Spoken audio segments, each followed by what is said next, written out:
So we started to discuss the Quran. Now, I didn't know much about it at the time, other than the basics. It was the holy text of Islam and so on and so forth.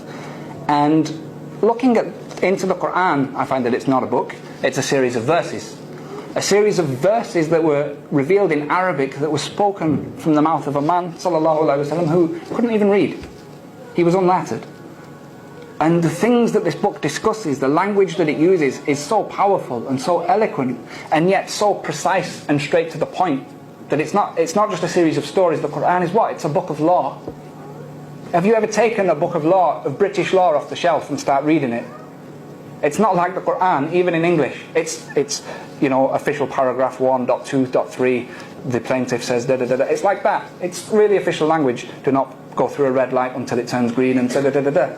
But the Quran, a book of law, isn't like this. The language within it is so powerful.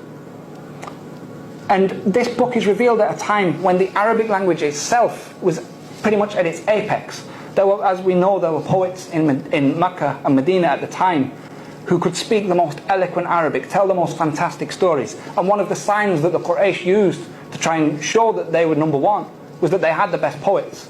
And they actually used to send them to challenge Muhammad sallallahu alaihi wasallam. And the Quran issued to these men a challenge, because as we know, a lot of people tried to refute the Quran. The Quran said, look, if you disbelieve, it's in Surah Baqarah, if you don't think this book is from Allah subhanahu wa ta'ala, then all you have to do is create a surah like what's in this book.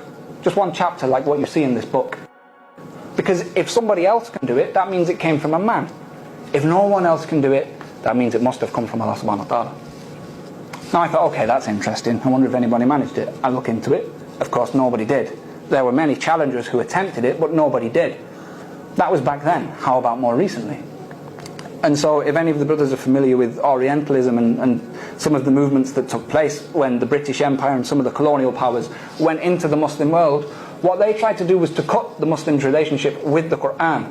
And the way they tried to do this was to meet this challenge, to disprove the Quran. So there are entire institutes that were set up to refute the language of the Quran and imitate it. None of them could do it. There were professors who were paid hundreds of thousands of pounds. They became Muslim because they couldn't do it.